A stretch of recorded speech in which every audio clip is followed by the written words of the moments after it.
and Social Science cluster from the Singapore Institute of Technology to give an overview. So, Prof. Alan.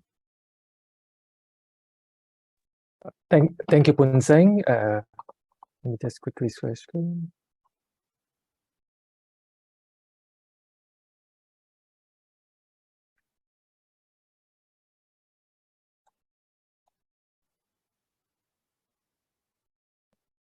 Okay. Well, good afternoon, colleagues and friends from Singapore, or rather, good morning in Glasgow. Welcome to our SIT University of Glasgow Joint Symposium on HealthTech. My name is Alan Wong, and I oversee the Health and Social Sciences cluster at SIT.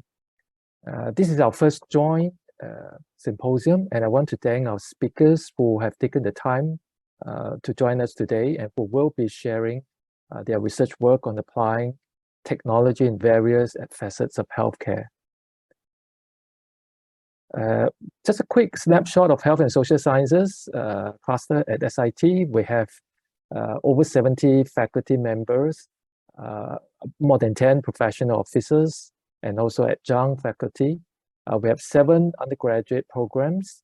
So we have about 400 undergraduates and 10 postgraduates.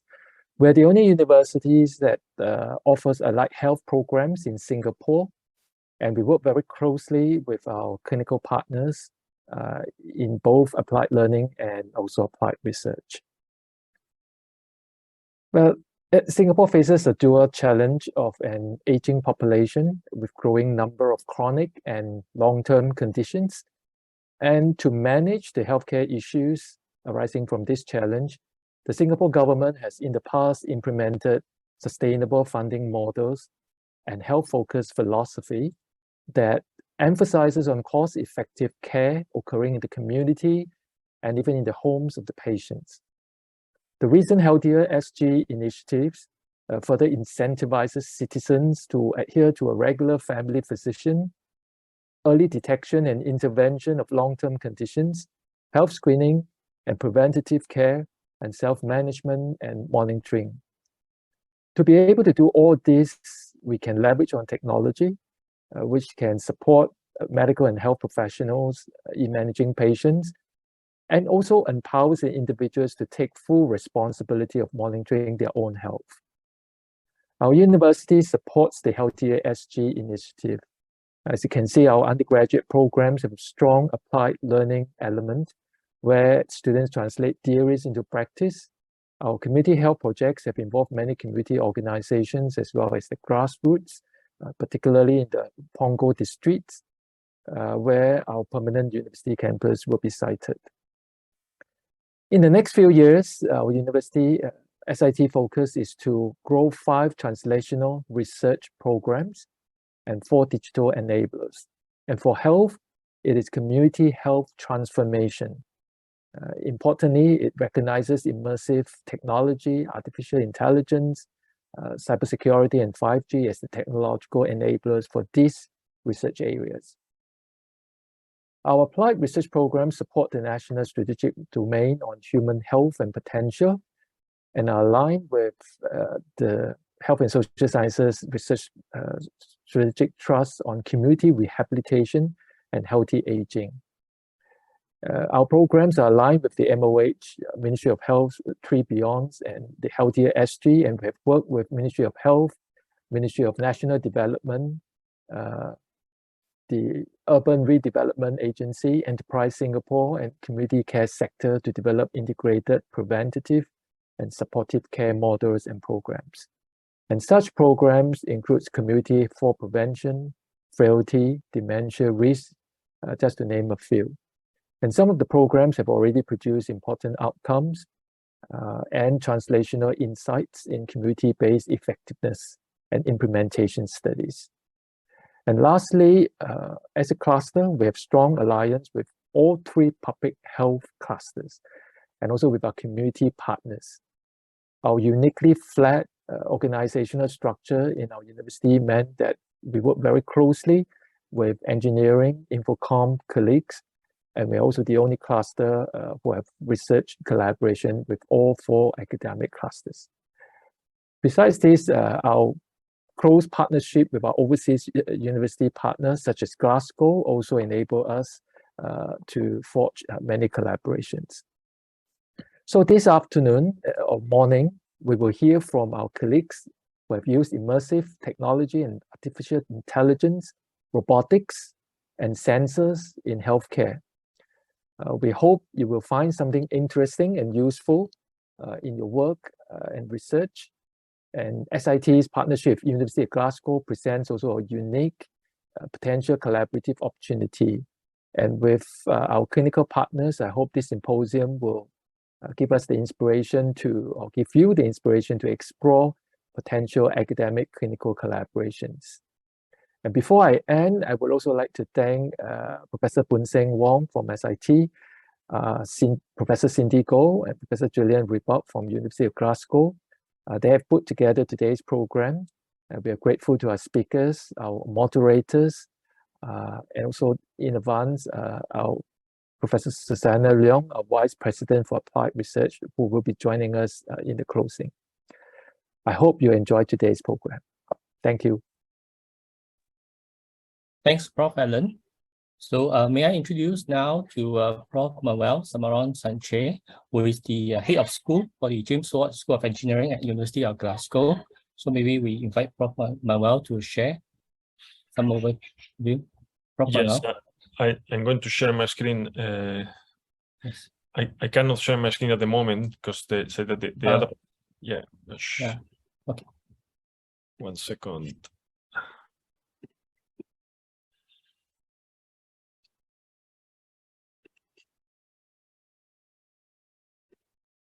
Okay, should be working now. So good afternoon for colleagues in Singapore, including myself. I'm this week in Singapore and not in Glasgow. And also good morning to our colleagues from the James Watt School of Engineering who are joining us from Glasgow. So from my side, I have a few slides to show you what type of activities we are doing in the School of Engineering around healthcare technologies.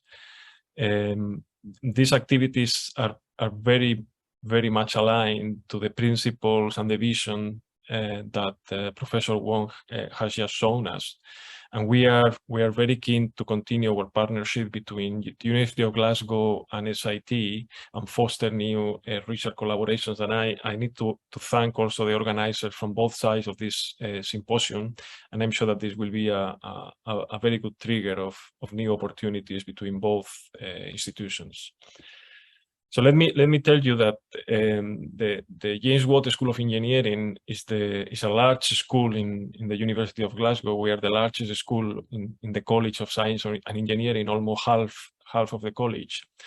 And we have a structure that is research-led. We are organized into 5 divisions around different themes in engineering, including biomedical engineering, electronics and nanoscale engineering, etc. But our driving force and our core conceptual framework is around 4 priority challenges that are here at the center of this diagram.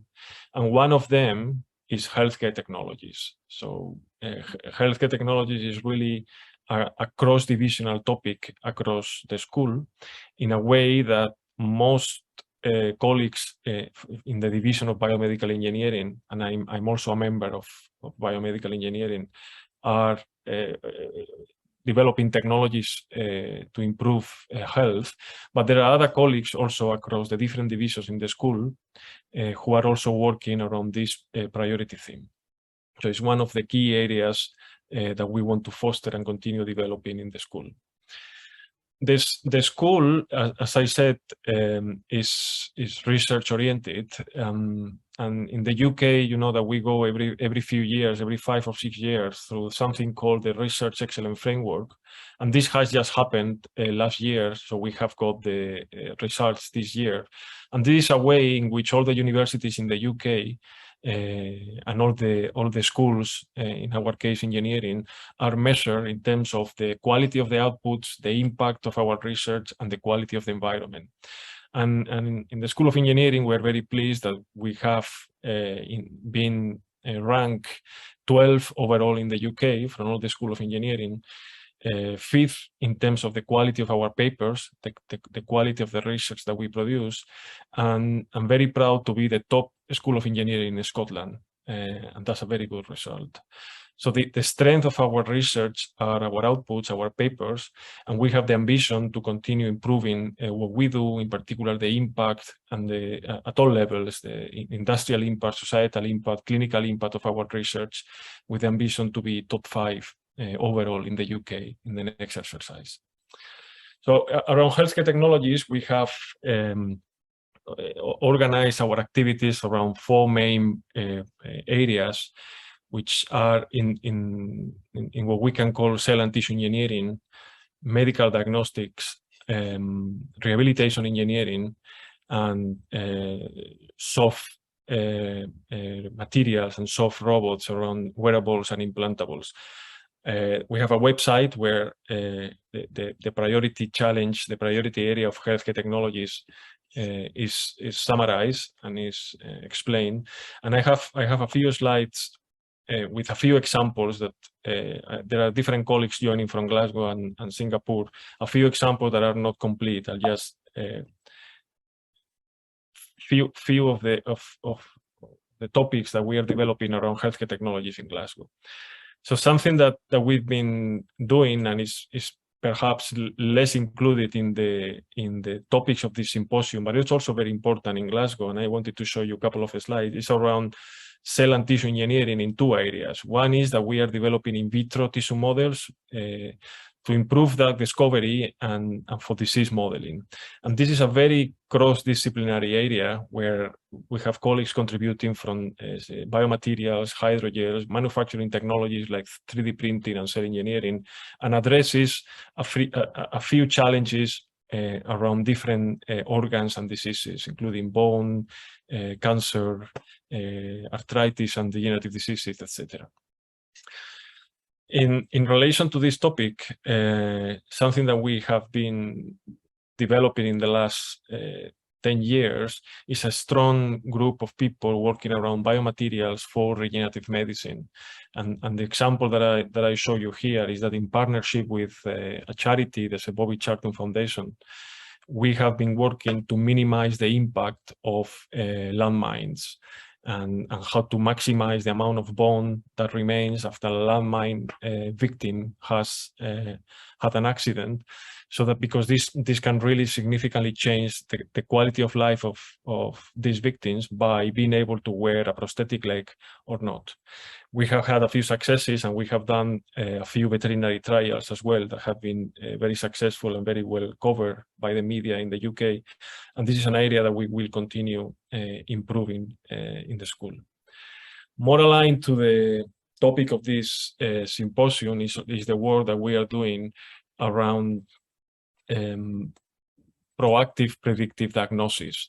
In this case, with the idea of contributing to this change of paradigm where we're moving from doctor-centric to patient-centric systems, and focusing on the home environment.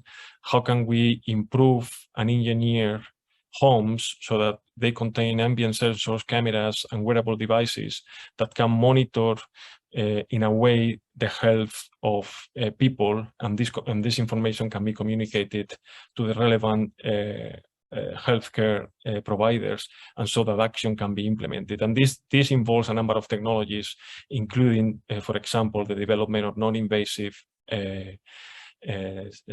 sensors for large scale and small scale body movements. And this includes, of course, machine learning and artificial intelligence technologies.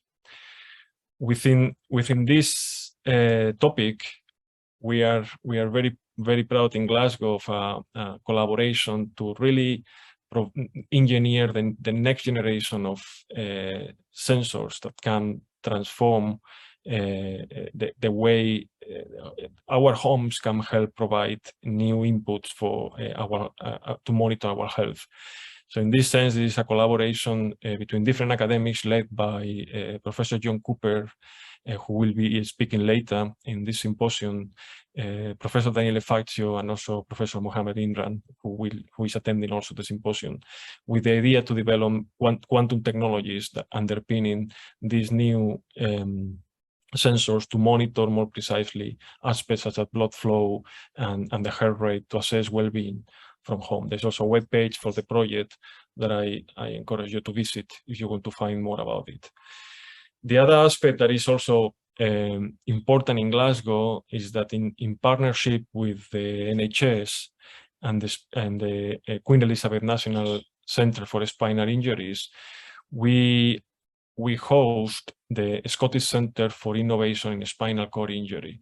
And we are developing there a range of technologies to help with patients affected by spinal cord injuries in rehabilitation technologies.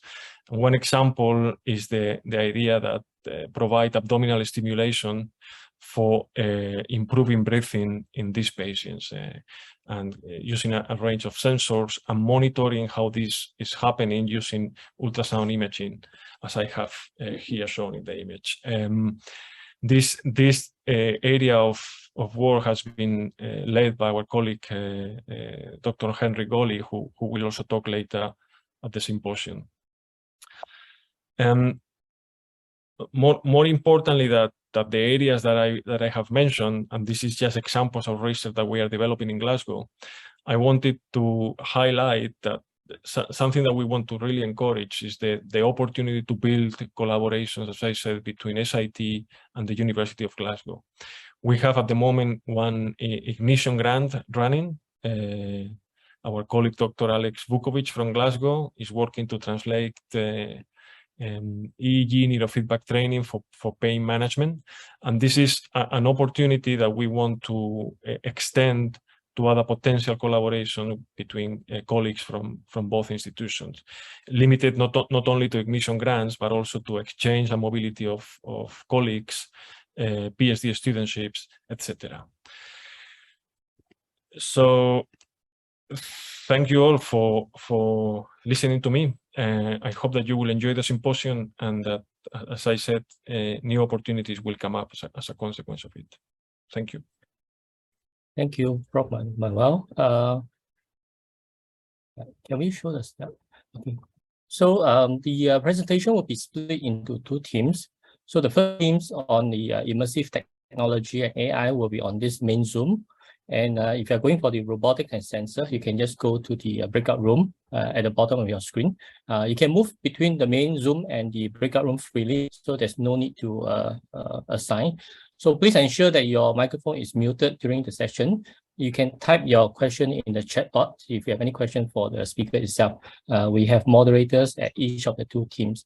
Okay, so without further ado, we can start the presentation. Do enjoy the presentation by the speaker. Thank you.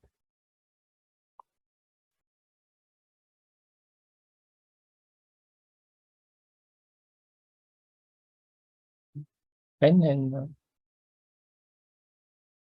Hi, my name is Benjamin. I'm the moderator for Team 1. In this room, you should be in the main room, and we are looking at immersive technology and artificial intelligence. So our first speaker is Associate Professor Bhing Leet. So Bhing Leet is a Director of Programs at the Health and Social Science Clusters. Yeah, Singapore Institute of Technology. She's an occupational therapist by training. And her clinical research interests are in the areas of psychosocial rehabilitation, cognitive rehabilitation, and vocational rehabilitation. So the topic of her presentation today is development of a gamified augmented reality vocational training programs for adults with intellectual and developmental disabilities. So let us invite Associate Professor Tan to start her presentation. Thank you. Good morning, colleagues from Glasgow, and good afternoon to colleagues from SIT. I'm Bhing Leet. I'm an occupational therapist by training, and I've always been working with persons with serious mental illness as well as intellectual disabilities. So when I mention about intellectual disabilities, these are people with developmental problems. They may have intellectual capacities that are more limited, or they may be on the autism spectrum, which is a form of developmental disabilities. So I'm very privileged to work with a team of wonderful clinicians as well as faculty from both SIT as well as from overseas, from America. And I'm just going to start off with the background of why I embarked on this research. By the way, this study was also published 2 months ago in Frontiers of Psychiatry, if you'd like to find out more about this research. When I was working with persons with serious mental conditions as well as persons with intellectual disabilities, we do a lot of simulation. We simulate a real life situation, we simulate a job, and we have set up cafes, we have set up living rooms, we have set up flats before, and over time we realized that this is very labor intensive, and it also was very costly. So whenever we do a vocational training program, we had to set out a real cafe and we had to manage the business. And over time, somebody came to me and said, why don't you just use technology? There's a lot of immersive technology going around, and it's time for us to go into that. And technology and assistive devices have never been foreign to the field of rehabilitation, particularly in the area of intellectual and developmental disabilities, because we've always been using them to help persons with intellectual or developmental disabilities to pick up new skills or to adapt their environment so as to maximize their potential to live in the community, to work, or to perform leisure activities. So we decided to embark on a study on the use of immersive technology like VR and AR. In this case, we decided to use AR. Although this is an area that the use of immersive technology has already been used extensively for the physical dysfunction, but it has not been really extensively used in the area of mental health. So we thought that we'll do a study on that. So there is actually indeed a potential to look into the possibility of using AR in a job, particularly vocational training. So as I've said just now, whenever we conduct rehabilitation in the area of job training, we had to set up the real situation. But there are some situations that we cannot simulate in real life. We cannot set fire to a stove to simulate something happening, a situation or emergency situation. And a lot of times, a lot of job tasks require responding to social situation. So we need customers to train our clients to respond to, but customers may not always be there. So how do we make the training more productive? When we set up a cafe, we've got real food items. We have to buy food items when they expire. So virtual consumables can be reused several times. And when we set up a real life simulation, we have some limitation in terms of the number of service users that we can train. Whereas in the virtual environment, we could actually accommodate more service users. So these are some of the potential benefits of using an immersive environment to train persons in job skills. So we developed this AR equipment, and this study is the augmented reality games to enhance vocational ability of patients. And we adopted a user-centered design approach. We also had this theoretical framework, which is from the cognitive rehab framework by Professor Alice Medalia from Columbia University Medical School. Is the neuropsychological and educational approach to remediation. So we incorporated education psychology's emphasis on creating a learning environment that enhances motivation to learn. We also try to personalize and contextualize the gamified platform such that it motivates the service user. And I think very importantly, we don't want to just use an equipment with a service user. I think this is wonderful to be able to harness technology, but a lot of times we realize that persons with intellectual and developmental disabilities, we need to help them to transfer the benefits from the games to their daily living. So this generalization and transfer of learning is very essential to enable the real functional changes in the person's everyday life. So we also have bridging sessions to aid the transfer of learning. So we had an occupational therapist who wrote the storyboards for all the scenarios in working in a cafe. And we had to break down each task into various steps and look at how to scaffold the learning such that there is a gradation in terms of complexity, and also that there is also multi-sensory input for the service users.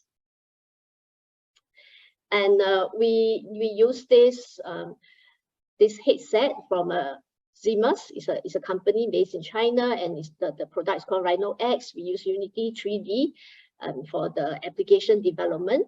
So we had a research engineer who helped to develop these AR games from the storyboard that an occupational therapist wrote up. So there were 4 scenarios: the work etiquette, sandwich making, serving drinks, as well as cashiering. So for the work etiquette, we get the users to remember their work schedules, to pick up appropriate dress code. The purpose is to train attendance, timeliness, grooming, and we get them to remember the days that they are supposed to work. And the system also, we actually took a lot of time to discuss how we can put in appropriate hints at the correct time based on the level that the player is at. So there are some hints which are just in the form of alerts, some hints in the form of a texture prompt. So that is put in place at different levels. We also have a scenario on sandwich making. So we had a tutorial mode with some instructions. And in the actual games, the player has to fulfill customers' orders of different sandwich combinations. They then use the handheld controller to select and pick up the correct ingredients. We also have a recipe book where the player, when he or she cannot remember the actual orders, he or she can refer to the ingredients. But over time, we want to also scale back on the use of such visual cues, depending on the functioning level of the service user. So we do grade the difficulty of the game by the number of ingredients, as well as the reduction in the visual cues. So that's the sandwich making. We also have a drinks serving a scenario whereby the users will then have to pick up the correct drinks from the refrigerator. There is some in-hand manipulation involved. There is some also hand-eye coordination involved. So it's mainly to train instruction taking, and also some proper mechanics. They're supposed to turn around and put the drink on the tray, and they're supposed to follow the correct posture and so forth. Then lastly, there's a cashiering scenario. So the user will have to perform the steps of a monetary transaction. So they're first prompted to greet the customer. Based on the time of the day, they have to look at the clock, and then they have to also key in the orders correctly. So there's some memory involved. And upon receiving the payment, they're supposed to calculate and give the correct change. So at the higher level, the number of orders increase, it gets more difficult. And also we depending on, again, the goal for each service user, we then decide whether or not we allow hints to be put in place. So if the goal is to let the person to be able to remember more things with fewer hints, then we may scale down on the number of hints that are offered to the service user. Okay, so these are the 4 scenarios. And a few months into the prototype development, we did a user testing. So this study was done with BizLink, which is a social service agency that specializes in vocational training for persons with physical as well as intellectual disabilities. And in this study, we focus on intellectual and developmental disabilities. So we did a user testing in one of their centers. Because of the COVID-19 situation, we could only do it with about 5 service users over there. And we obtained some feedback in order to help us to improve on our prototype. And these are some of the scores at the time of the user testing. So some of them, they found that they require more hints and more instructions in the actual game. So we had to build more in that.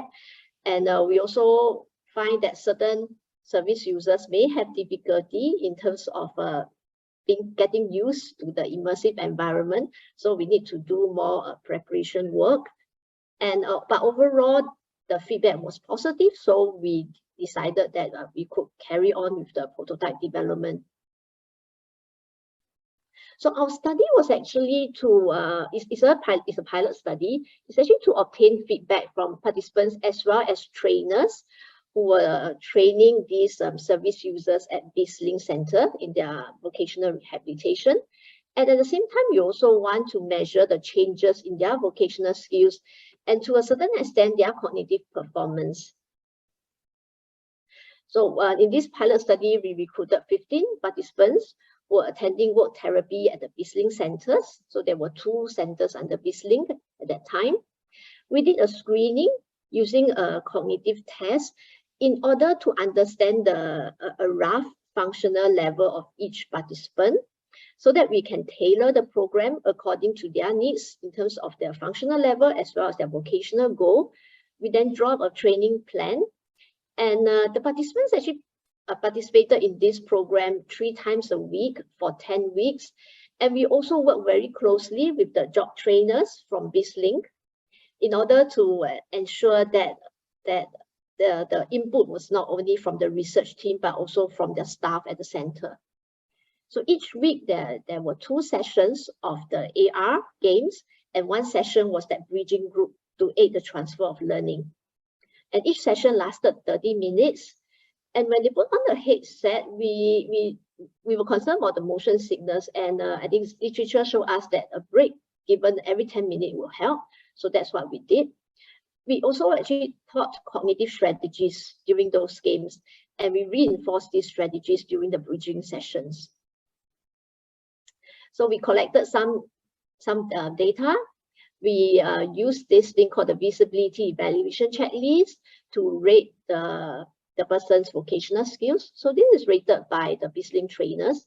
We also re-administered the Cognistat, which is the cognitive screening test, at a baseline after the 10-week intervention, as well as 8 weeks at follow-up. So besides that, we also did a semi-structured interview with both the participants as well as the Bhing job trainers to understand the acceptability of this gamified platform. So this is just a quick profile of our 15 participants. So half a male, half a female. They do have some other mental health conditions, and the average age was about 30, and they have about 14 years of education. And before I continue to share the results of their semi-structured interview, I'd just like you to participate in this by either scanning on the QR code or to go into menti.com with this voting code 41932555 and share your experience. If you have played an AR game or VR game before, could you share your experience by maybe typing 1 to 3 words? What was your experience with these games? Just about a minute.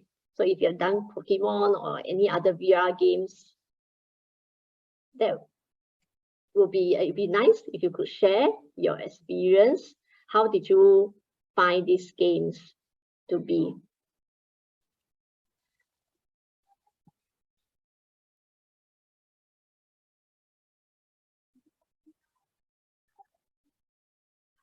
Okay, do you still need the QR code?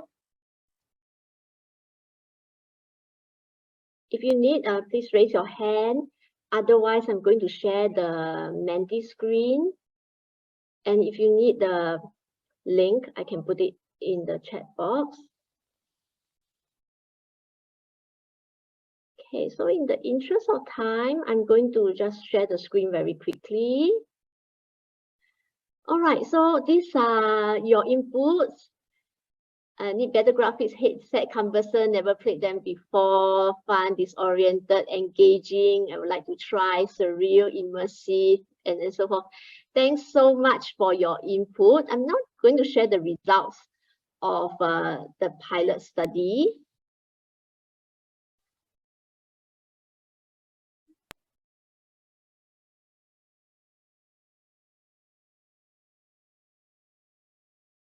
Okay, the results of the pilot study actually did not differ that much. In terms of the usefulness of the READ program, majority found it slightly useful or very useful. And in terms of the feedback on the ease of use, a majority found it to be quite easy or very easy. And in terms of the interest-wise, actually, most of it, the more participants than trainer found it to be positive. So more, in this case, also more.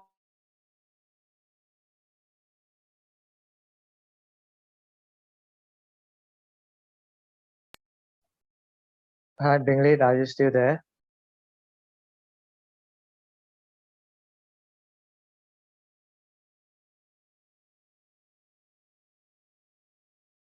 So going on to the qualitative data, just a quick one, that a lot of them, they found that the games and technology allow them to learn new things in an interesting way. And it's also a good bonding time for the clients and the trainers.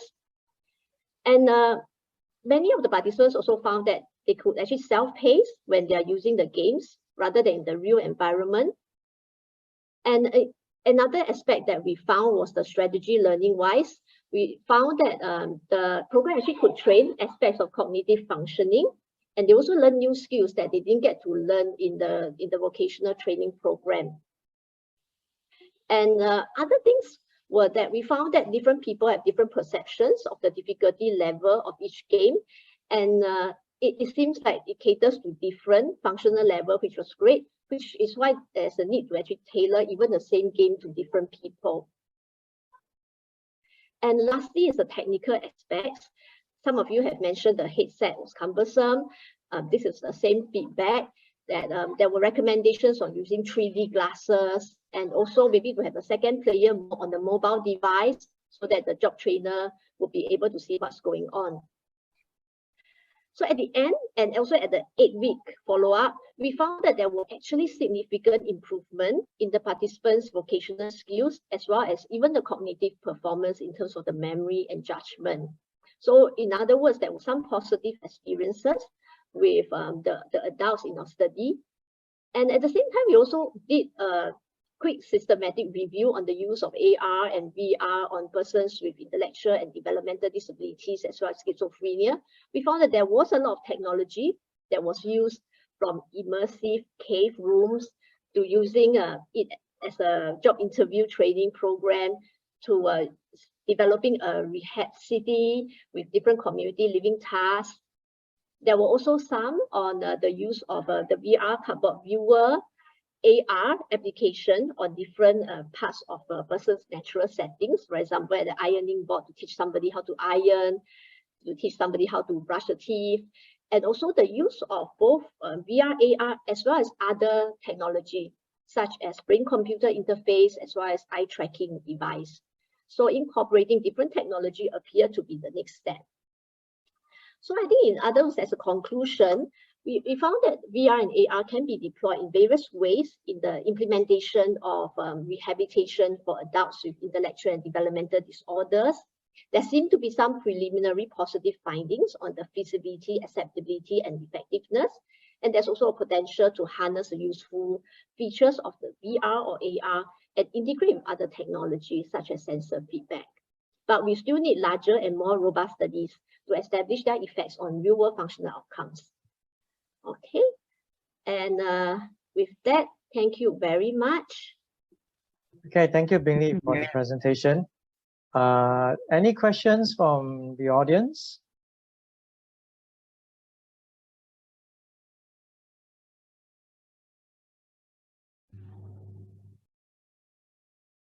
No questions? I did try the system before, Bhing. I remember trying it out with you. It's quite challenging. So I do have a quick question for you. You have a bridging session that is conducted for all the participants, because I think the bridging session is important for them to translate what they have learned in the system to actual vocational skill. Can you share a bit more on what exactly you have done in the bridging session to do that?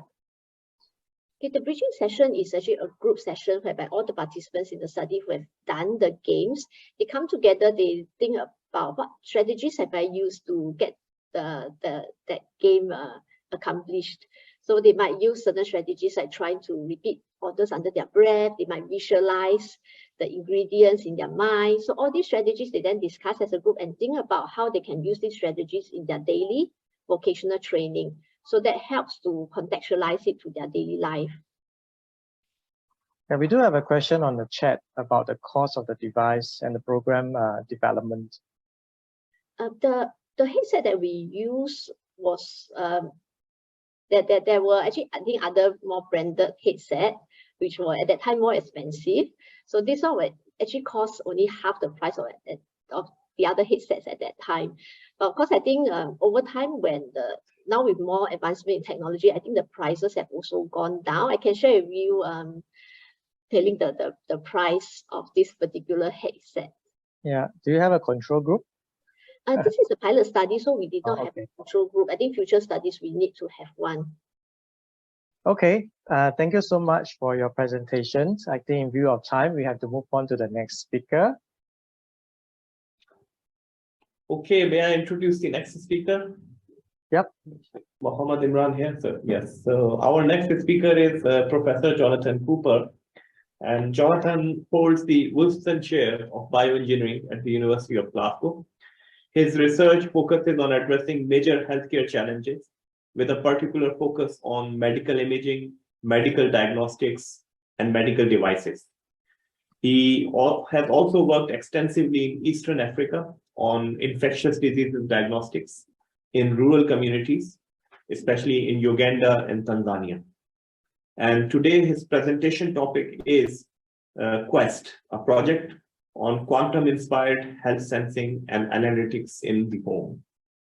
So over to you, Professor Jonathan Cooper.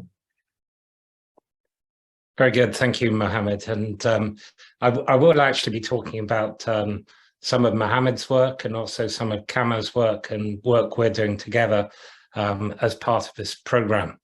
So as you can see, Quest is a project which is about community-based diagnostics. Now, I've got rather a lot of slides, so I'm going to move fairly quickly through these, but you know, the idea is perhaps to prompt and promote some discussion, and I've got some ideas at the end of where collaborations might occur.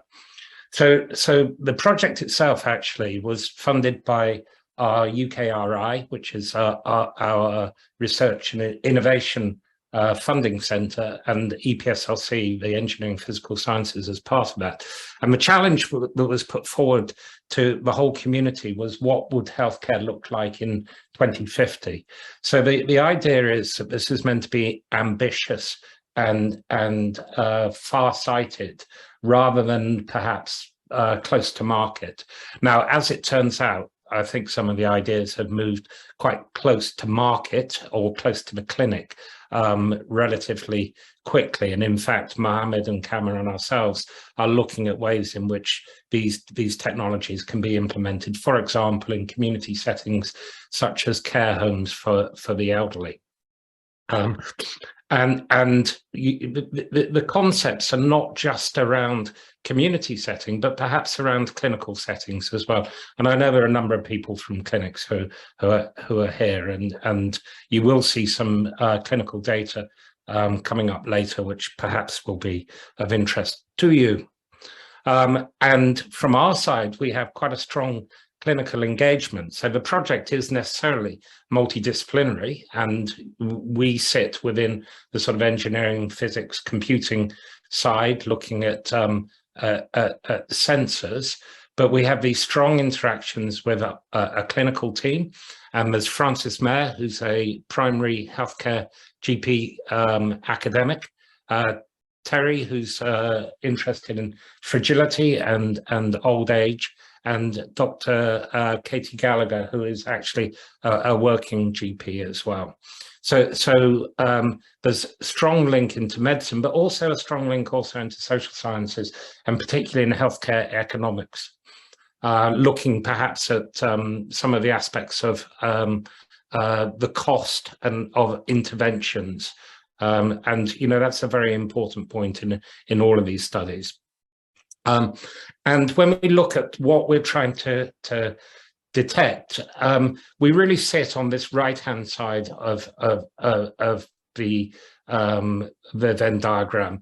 So lifestyle around mental health, well-being, non-communicable diseases around perhaps heart disease, stroke, dementia, and the like, and the overlap between these two in perhaps being able to differentiate between tiredness and fatigue as non-specific symptoms for illness, and to look at mobility as a marker for health. Beyond that, of course, there is a great opportunity in looking at infectious diseases, and all of these are tied together into multimorbidities to a large extent, or multi-comorbidities. And as we age as a population, it's likely that we will have representation of illness in each of us, but perhaps fits into each of these areas. So 2 technologies I'm going to talk about: the work which we're doing with Mohammed and Qammer on Wi-Fi based sensors, and then some time-resolved, quantum-inspired time-resolved optics, and to look at what sort of data we can get out of that. And perhaps the top half is more focused perhaps at the moment on community-based studies, and the bottom half, the optical systems, are perhaps more focused on clinical studies. So I think we're all aware of the challenges of aging and promotion of independence, and how we can monitor people with that degree of independence. And of course, one way in which that's done at the moment is through either wearables or through imaging. And there are difficulties with both of these methods around imaging, perhaps around privacy and privacy, and around wearables in terms of the difficulty of old and frail people perhaps being able to use the wearable, and again, issues around their cost and security and so on. So what we've been trying to do is to use ambient Wi-Fi signals in order to be able to do this. And we're looking at the channel state information between a transmitter and a receiver as people go around their normal activities. And one of the advantages of this, of course, is that it's privacy preserved. And Wi-Fi, of course, is present within many people's houses. It's a technology that people are aware of and feel comfortable with. And so one of the advantages of this is that it's not really a problem of introducing new technologies into existing settings. It's something that people are comfortable with doing. And the concepts that we're trying to work on, and I know Qammer will talk later about how to get higher resolution than just looking at what is going on in between the transmitter and the receiver.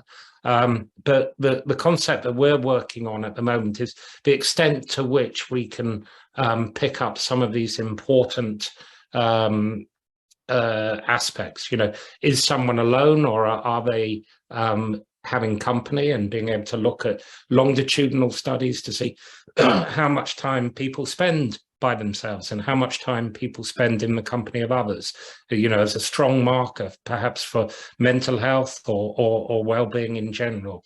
The monitoring of falls, tiredness, and the difference between tiredness, which often we all feel, and fatigue as a much more non-specific marker of disease.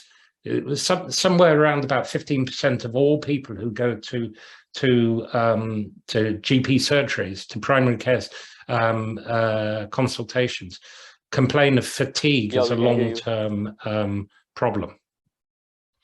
And so this is the concept of what we have. We have a transmitter and a receiver, and we're picking up this channel state information in between. That data is stored within the cloud, where there is some machine learning to be able to deconvolute as to whether or what activity is going on. And clearly, this is experimental at the moment. There is work that we are doing, which is putting this perhaps into the context of care homes. But you know, at the moment, one of the challenges is working out how many receivers you need, how many transmitters you need, and how you can make that more efficient. And then, of course, we need reference data as well. So we're using your standard sort of Connect type reference data to enable us to train the activities as well.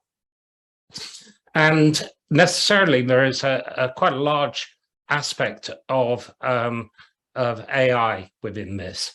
So taking training data of particular activities, in this case, standing and sitting, and using that in order to deconvolute what turn out to be quite complex patterns.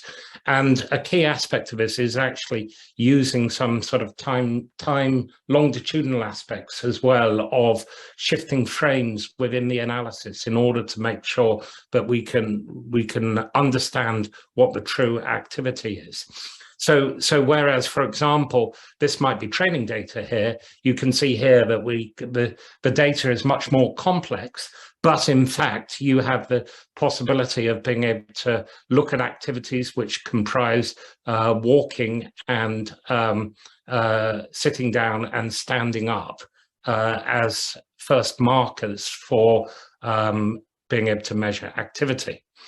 And overall, of course, we have quite a complex picture. So here are walking activities, here are sitting down activities, and here are standing up type activities, and what real data actually looks at. And the whole process that we have to go through in order to get this recognition is one which is quite complex. And again, something that Qammer will speak a lot more about in the subsequent meeting.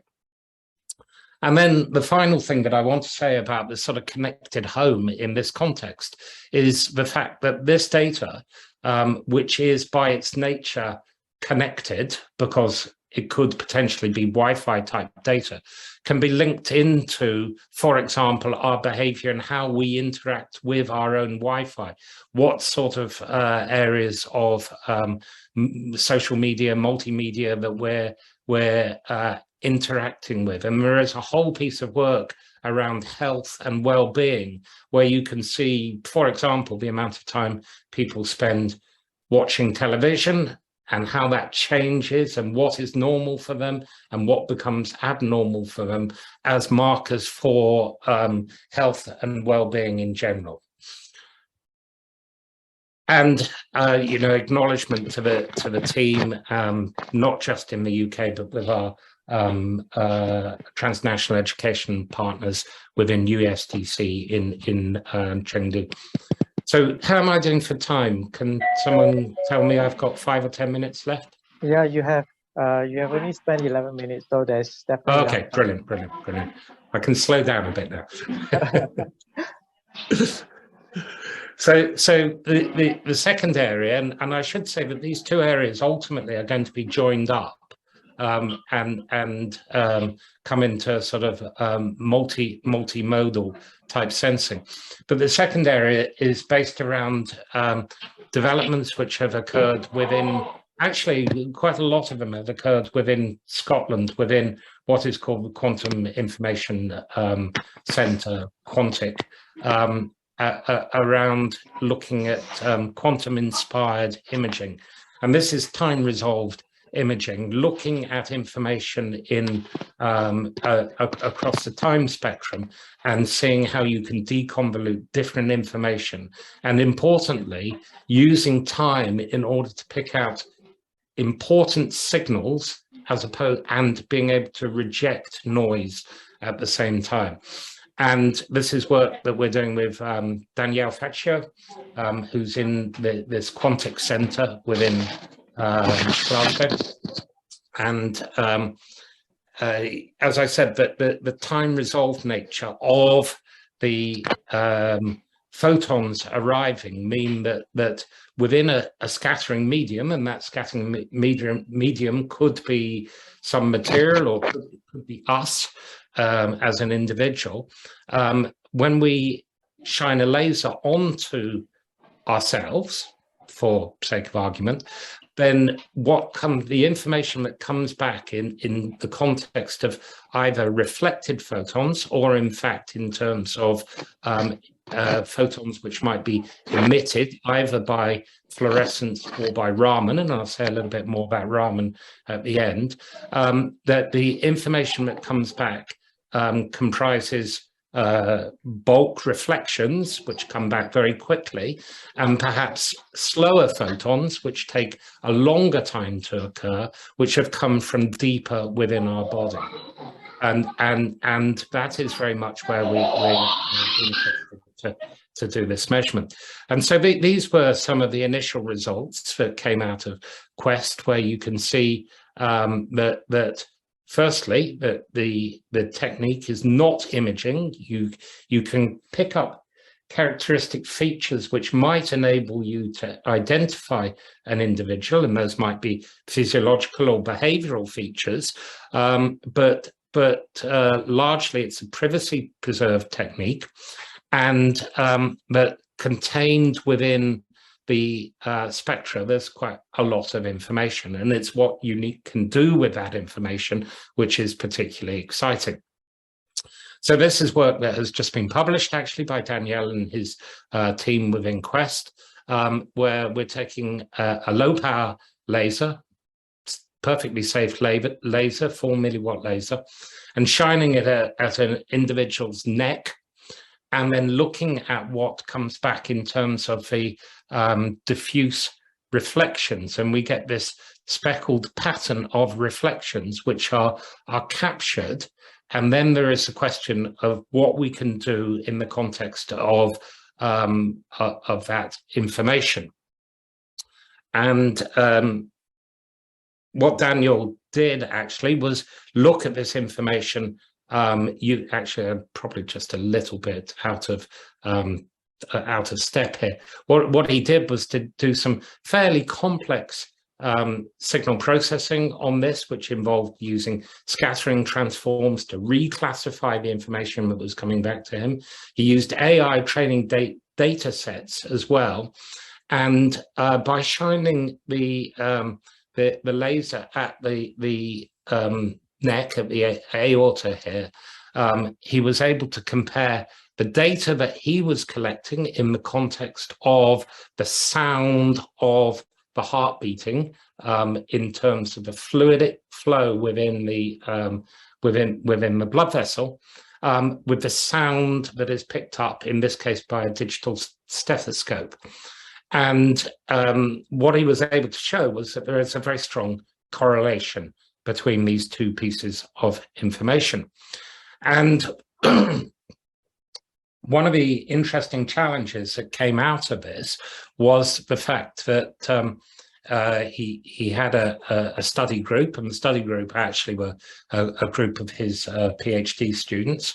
And in one individual, they actually picked up, using this quantum-inspired acoustic technique,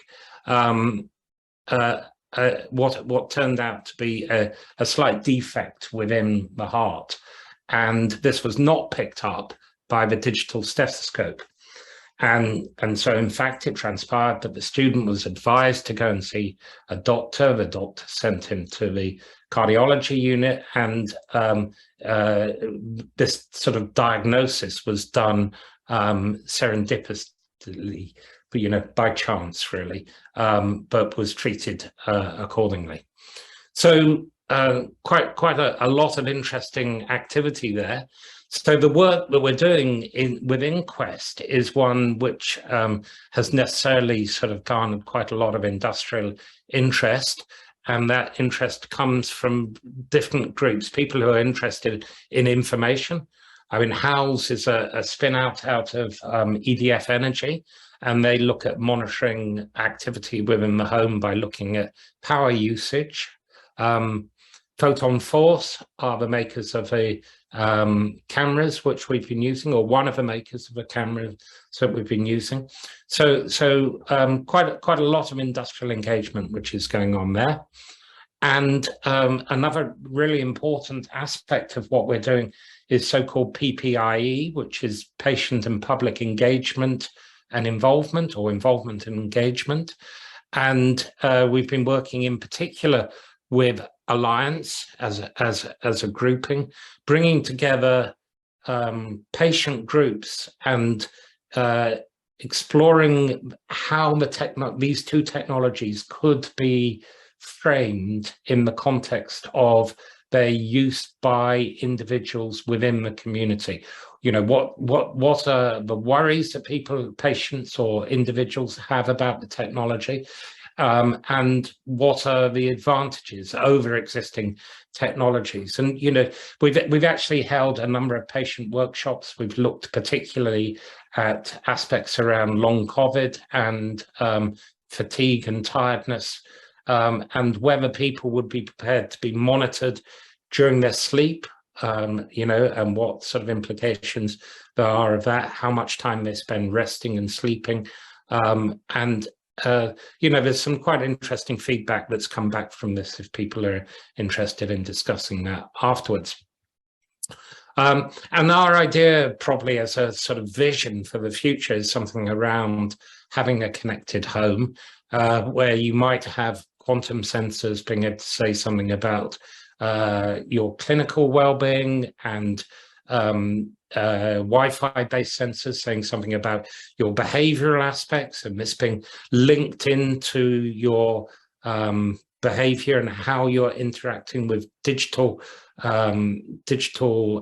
activities, social media, and so on, and bringing together a sort of a pattern that is able to inform us about our health, well-being, and lifestyles. I'm going to finish up just by saying two further things which have come out of, well, one of them's come out of Quest and is quite an interesting idea around using these single photon avalanche diodes, these SPAD, quantum inspired imaging. And this is around looking at these photons which are coming out from relatively deep within our body, and work that we've been doing to look at Raman photons, which tell us something about molecular composition.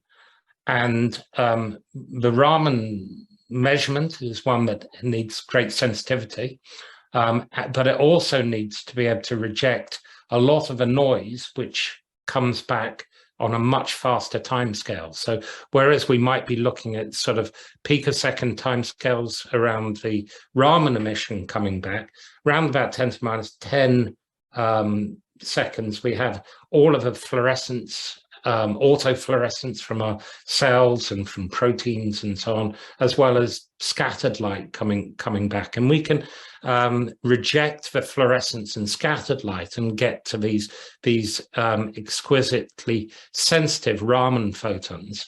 And we've been looking at, for example, being able to look at the phosphate peak of the Raman phosphate peak, which tells us something about the quality of the bone, and in terms of bone density. As an imaging technique, this could be used to look for fractures, but as a clinical diagnostic technique, it could be used to look at, for example, onset of osteoporosis, for example. Am I being told to finish? Are you waving at me? No, maybe not. Sorry about that. Yeah.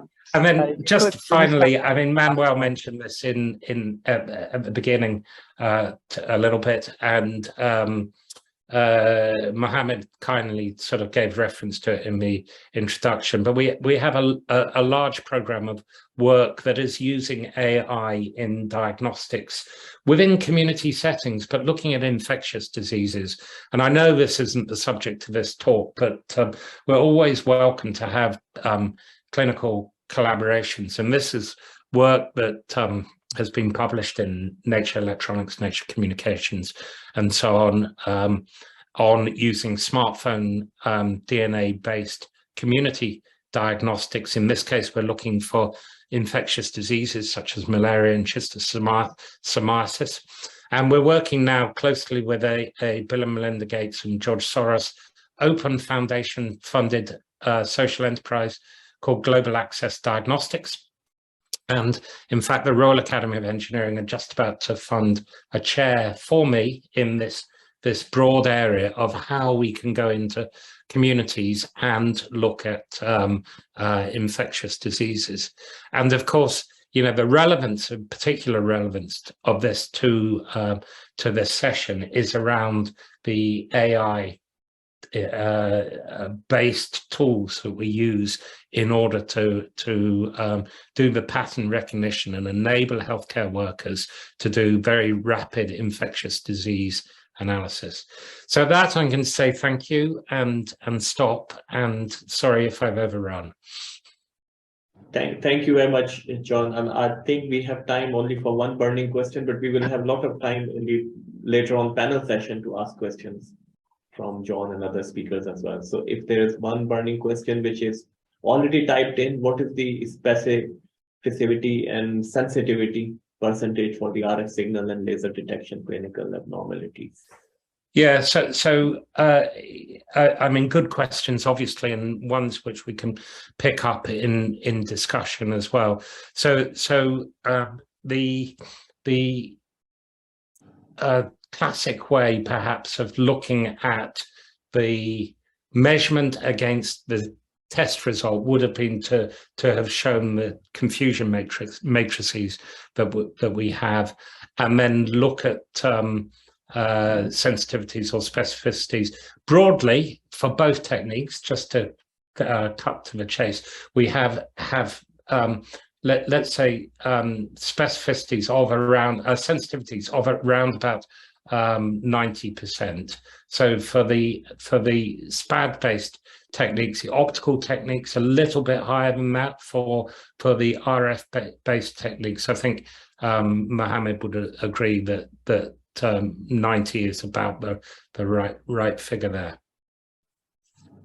Thank you very much. Over to you, Benjamin. Yeah, thank you. Okay, for our next speaker, we have Associate Professor Tian.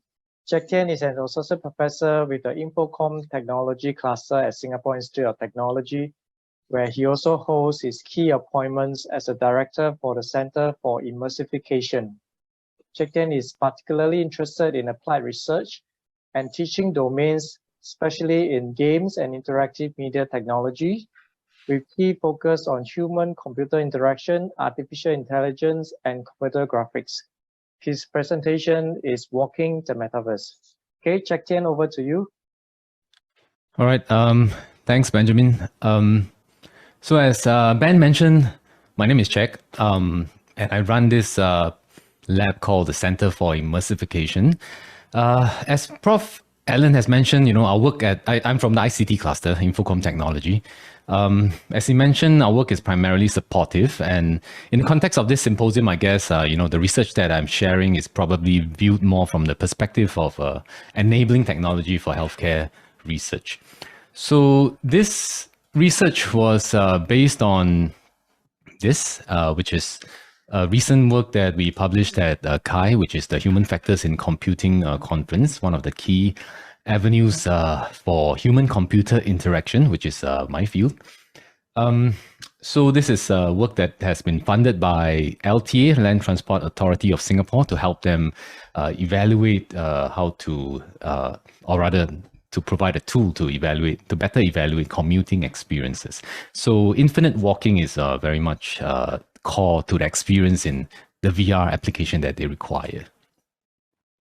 All right, so the motivation for this work that I'm presenting here is that we all know that VR locomotion, or in other words, just walking around in VR, navigating around in VR, is based on mostly tracking real walking. If we think of a typical device that we see nowadays in the market, like the HTC. Vive Pro, we are tracking real walking with external sensors. So it's greatly limited by this finite and often rather small real life spaces. So that's one of the main motivating factors. Joystick-based locomotion is the most classic way to move around virtually, whether it is based on old games or rather traditional desktop-based games or in VR. But however, a lot of prior studies have shown that it suffers from excessive cyber sickness with head-mounted displays. So that's a problem. Teleportation often is the solution, right? To eradicate all cyber sickness. But the problem is that, you can reduce a lot of cyber sickness by teleporting around the world, in virtually, of course. It just lacks the desired immersion, especially when our work is trying to have walking as the core experience for our work with the LTA commuting. All right. So next, a lot of us have tried various different ways to put different sensors on people. So we generally call using this mock kind of walking. We class this in HCI, walking in place methods for locomotion. So this offers some kind of middle ground, as you can see from the broad variety of different methods that others have tried, between highly immersive real walking and highly practical synthetic methods. So on the top right-hand corner, this is one of the devices that has been touted to be the future of VR, right? If you watch Ready Player One and for example. So we actually also did a project led by our moderator here, Benjamin, to investigate how to use this for rehabilitation purposes. But based on what our experience with this device, as well as in the literature, as well as a lot of anecdotal device, this just has very questionable usability.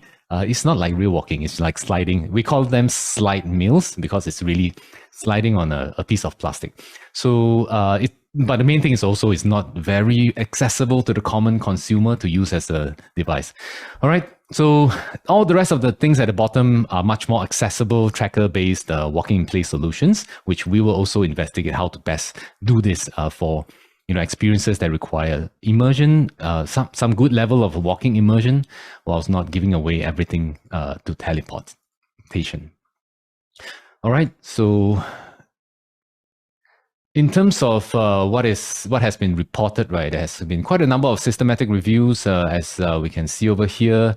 A lot of them actually concentrated in walking in place. I mean, it shares a big chunk of the pie, not the majority, but still a good chunk. And if you look at all those who work, right, mostly they are trying to evaluate technical aspects, devising novel methods, focus on technically evaluating their quantitative evaluations, for example, of accuracy and latency, as you can see here. There are limited studies that actually try to understand the deeper user experiences afforded by all these various ways of attaching the sensors and doing walking in place. So that's where we come in. This next video, which I hope is playing fine, I guess there will be some stuttering due to Zoom, is a example sequences of what we have the participants experience. So this is actually the commuting simulator that we built for the Land Transport Authority to help them have a tool to evaluate commuter experiences without actually going to the ground. So this is like a commuting simulator for Singaporean urban environments. You can see these are flats that you see commonly in Singapore. And how we did that, just to reveal some aspects of what we did to recreate that, in a way can be thought of as a digital twin, not in a simulation, a pure number simulation manner, but more of a immersive experience, kind of a digital twin. We spent significant amount of time actually testing and comparing many different existing data collection reconstruction methods, as you can see here. Top left corner is me wearing this harness, by this company called Nevis, which allows us to do a 360 LiDAR scan, a laser scan of the environment. That's one example. There's various other things that we did. We engaged a company to, use their wheeled robot to do LiDAR scans. We have flew drones around the area in Singapore to use photogrammetry, that means taking pictures, videos, and stitching them together to produce 3D. We have also used commercial grade or industrial grade LiDAR scanners, which cost about $60,000 is what this guy is holding over here, to do all the scans. And on top of that, so we had to build our own processor for the scans, since we couldn't find something that was enabled us to do the things that we want. We wanted to label stuff in the point cloud, so-called, that we scan, the 3D points that we scan, and perform some form of machine learning to help us understand the scene more.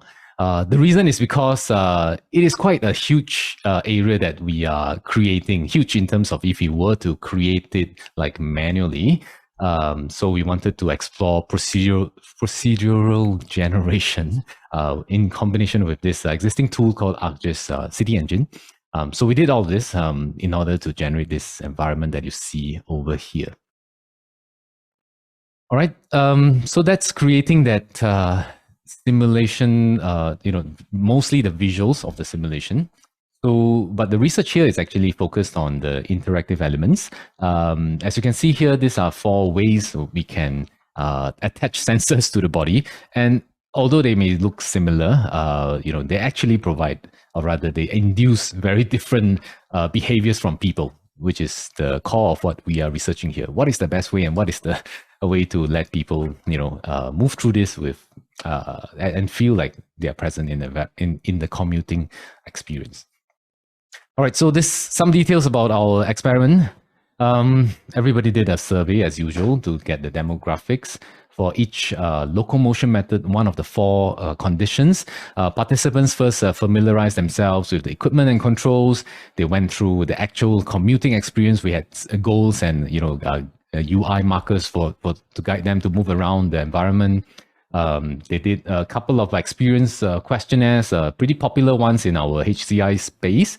The VR simulation sickness questionnaire, or VR sickness questionnaire, presence questionnaire to feel how present you are in the world, as well as the flow state scale, a measure of whether you are totally engaged in experience. We also did an interview at the end to get the qualitative responses. So in total, 40 participants, that's the age range. I'm sorry, never mind. So the rest of the details are just the experience in the VR. So this slide actually shows how we, analyze the data, or prepare the data for analysis. 5 of us did the coding. The blue color boxes are actually representative of what data we are coding. Basically consists of the entire video of them going through the experience with think aloud sequences, as well as our observations of what they did, which is pretty complex and a lot of time spent on this. That's why we had 5 people as well. So we did this 80-20 split of the data, is very heavily inspired by our background in ICT, or rather machine learning. All right. So we had an 80% test set, which we did the coding together, coding of the all these corpus that we get it from the experiment, and then we left 20% of the data to test whether we were all aligned. So we did an IRR to see how well correlated the scores are. So this is the score. All right. Sorry, I didn't click the animations. Too many animations here. The slides were originally, created for a recorded video. So apologies for that. This is the table that we eventually generated from all that coding work. So this table is a consolidation of all the themes we have, consolidated from the codes. And I guess I should urge you to read the paper if you want to know more details about, all the stuff that's shown here. Okay, all the quantitative data is also recorded as shown here for the sickness questionnaire, the presence questionnaire, and the flow questionnaire. All right, so these are the 3 things. In this presentation, to keep it short and within the time, I will just focus on 2 things. 2 themes out of all that we have generated here. the first theme is that we found that in terms of cyber sickness, which is one of the most problematic things for us HCI researchers in this space of AR VR. So we had to report this obviously as one of the main things as well.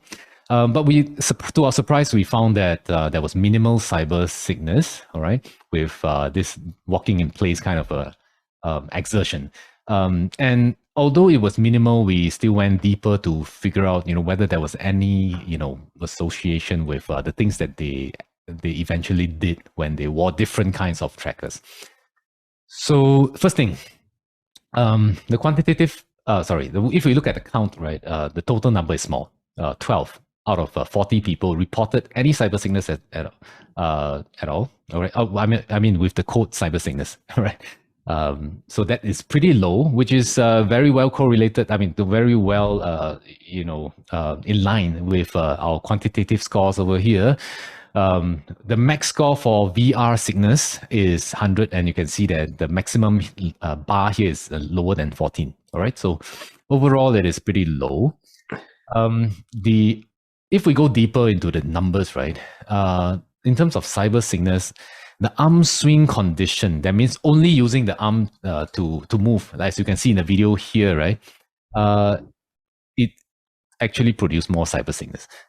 Because, I mean, our guess from whatever we can see from the data is that the effort, the exertion actually may have some relation. Of course, there needs to be more controlled studies to actually flesh this out. But here, at least at the start, you can see that this may, may be a good cause for further investigation. All right, so relatively more participants appeared effortless in this arm swing condition, as well as the fatigue reports is actually 0. So it's just data to show us that this is actually quite relaxed. As you can see, if you only swing the arms, it's quite a relaxed way of doing walking in place. All right, but it induced more cyber sickness relative to the rest. If you look at the other code that I highlighted here, which is on leg lift, and you can see in the video, right, our participant friend here looks pretty high exertion. I mean, it looks like a pretty good workout over here.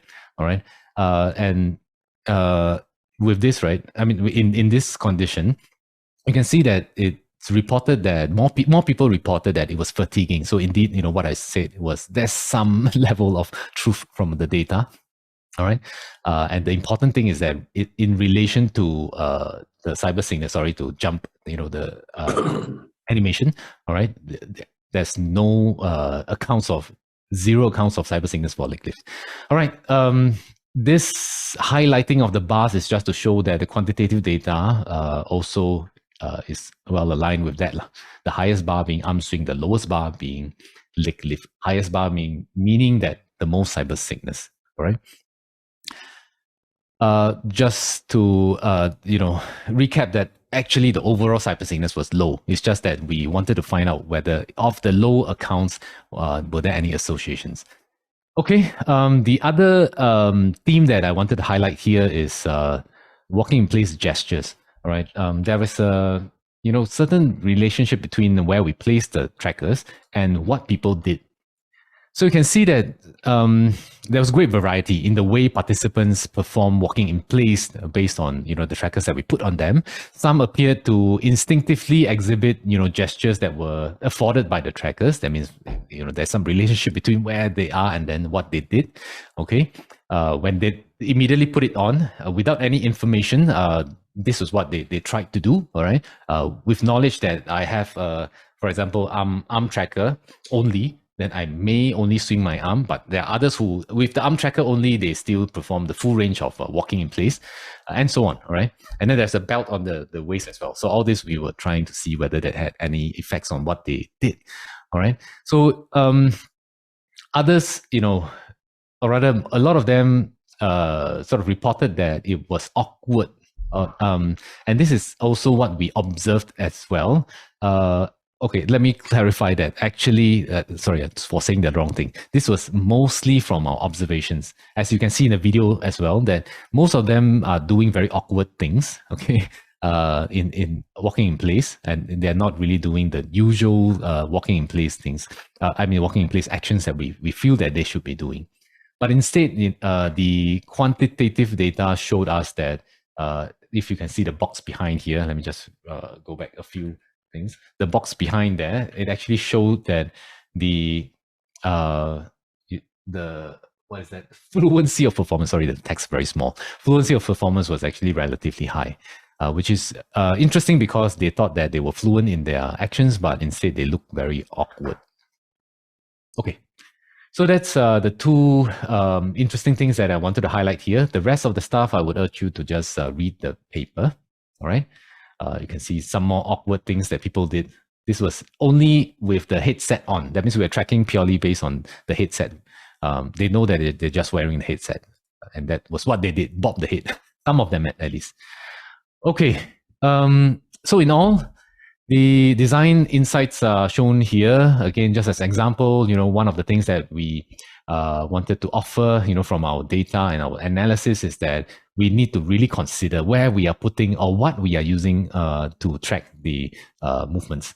All right, because they actually have shown to be related to what people would do. Second thing is to factor in the physical space. We found that a lot of people just drifted all over the place and they were not really regulating their physical positions well, although they know that they're supposed to do walking in place, but on observation, nobody is really statically there. So I guess things like just providing a textured mat may help in this. Basically just designing for the space as well. All right, conclusion. 6 themes that we have shown in this work that we have done. We have, the table of themes that anybody can use to make your own interpretations. We hence end, this presentation with some important factors to consider when looking at our results. Note that we are using, we aimed to use this, and we did use accessible components. So these are things that can be bought pretty cheaply. So if you are using similar tracking systems, I guess our results would apply similarly. And note that our use case is for realism. All right. So that's why walking for real is quite important, and we can't do a lot of teleporting. All right. The last thing is, if you're interested in our code, it's on GitHub. Please go and have a look at it. Or if you want to use it, we have an example repository there. By all means, please extend our work. And if you need to use it for any real purpose, you can contact us to help you with that as well. With that, I end my talk. Thank you. Okay, thank you, Tian. Do we have any questions from the audience?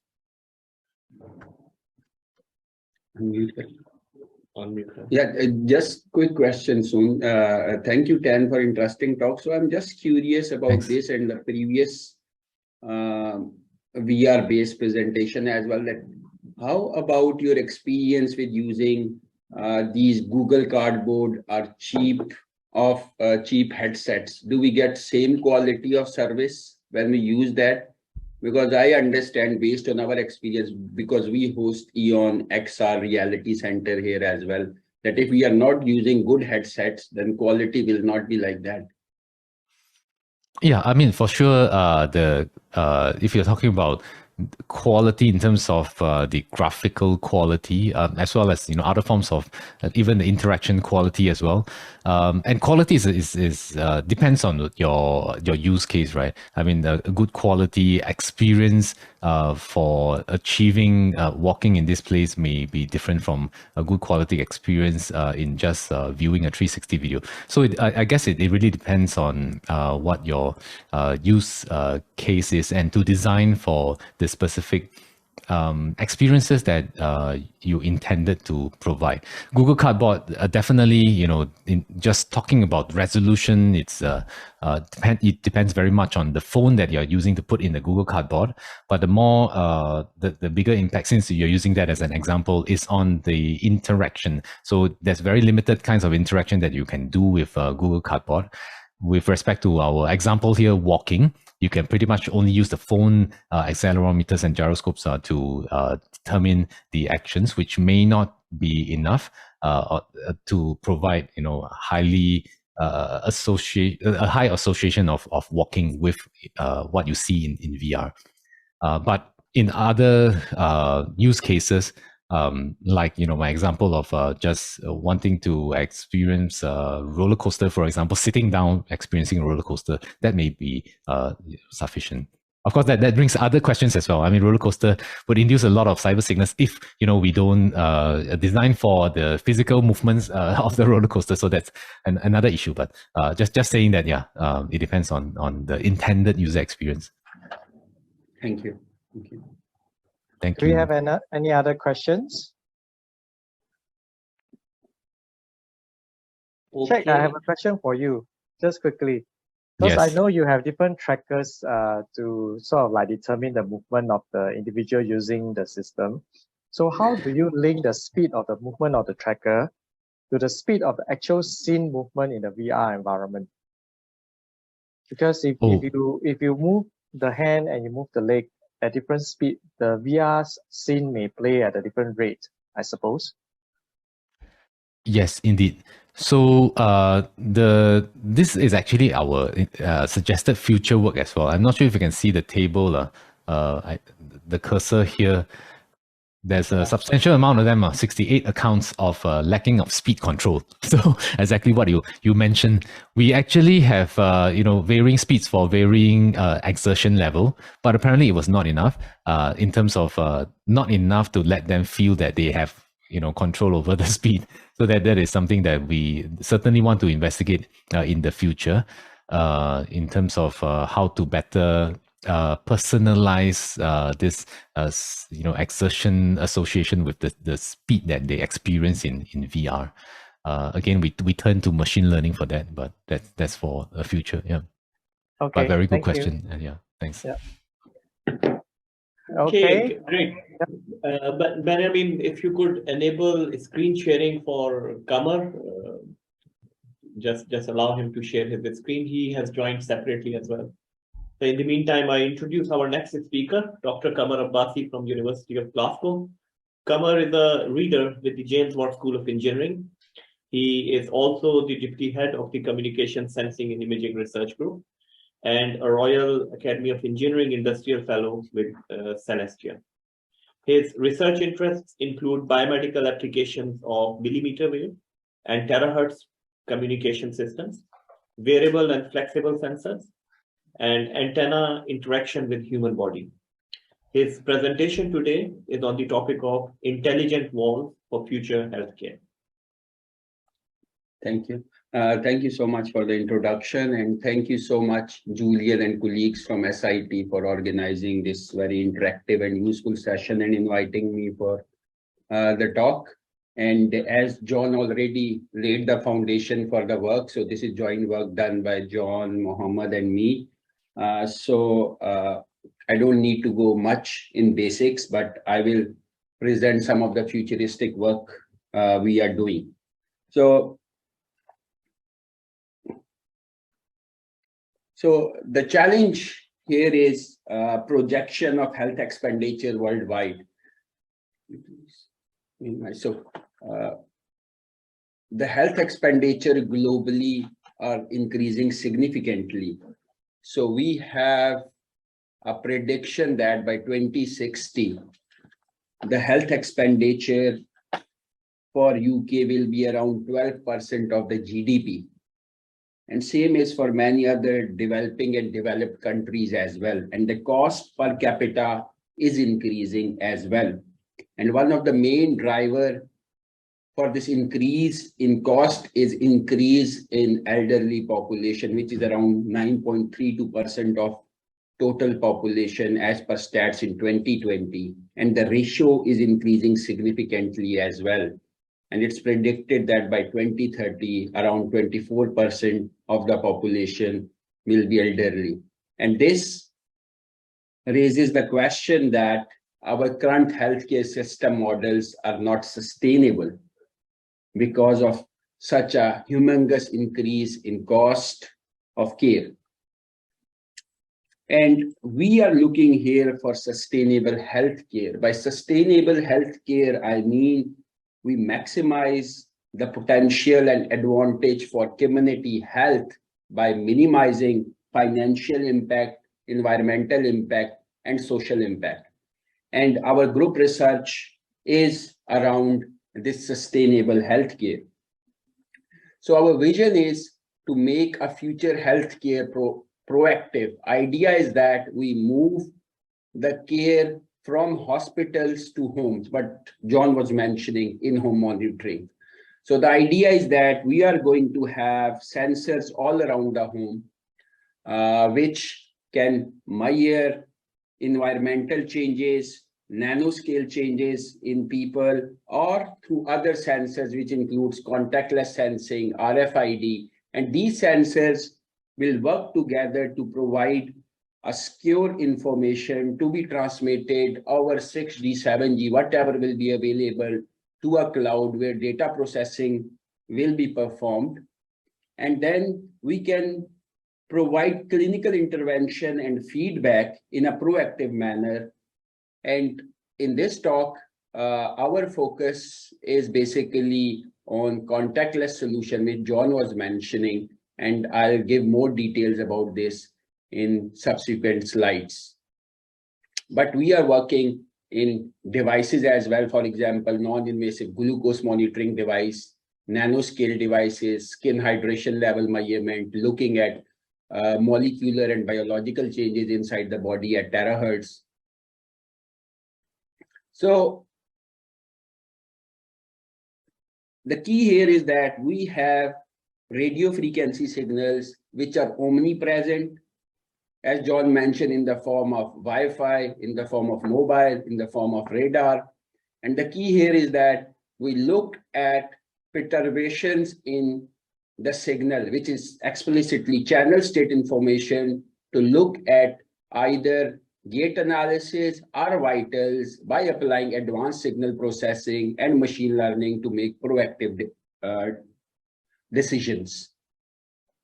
So we are working in this area from last 10 years, where we have took baby step to move step by step from monitoring of a single subject to multiple subject, and then to some killer use cases, which I'll show today, about how we can use intelligent walls to look at some other use cases like lip reading, gesture recognition, emotions, and so on. So before going in details about this intelligent walls for healthcare, I want to explain a bit about how we have developed these intelligent walls and how we are using them. So these are called reconfigurable intelligent surfaces as well. So this example will explain this in a much clear way. This is Hunterian Museum at University of Glasgow. So assume that we want to provide signal coverage. This user is using a mobile phone. The signal which is coming to this user, there is no direct path.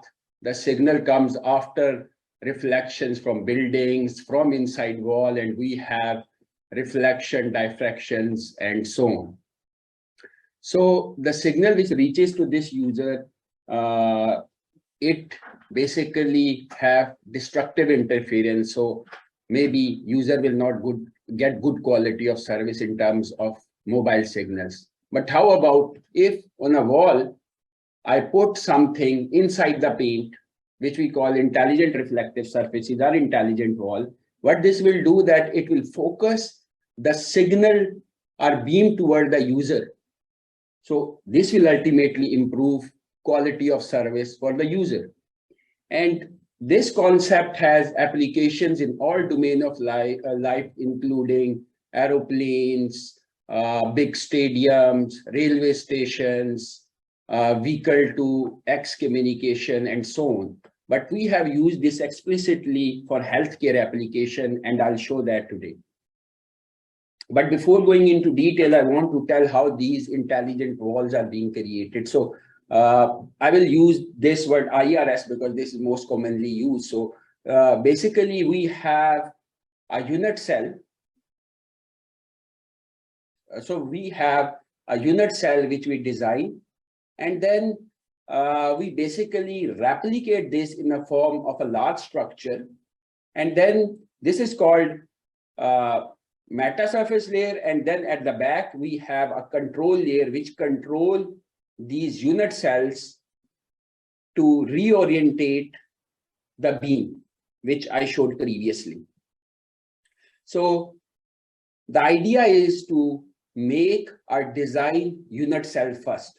So what we did that we have designed a novel unit cell, which is a patch antenna, which has a pin diode at the back side to avoid electromagnetic interference. And what it does is that whatever signal it comes to this unit cell, it changes the phase of that signal by either 0 or 180 degree. Now we have created this unit cell.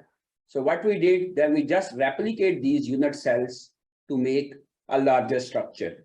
And we call this tile-based structure so that we can scale it up as we desire. So this one tile has 16 cross 16 unit cells. And the key requirements were that we have a high switching speed, low cost, and it's scalable. So our RISC tile architecture, which is 16 cross 16 a tile, it has a power consumption of around 1 to 3 watt and a very high refresh speed, because we have to switch on or switch off pin diode, which help us to achieve change in the phase.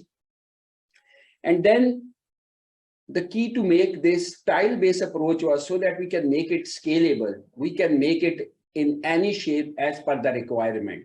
So we can make rectangle, we can make square, we can make circular, whatever shape we want. So in University of Glasgow, we have developed this 1 bit because it changes the phase of signal either to 0 or 180 degree.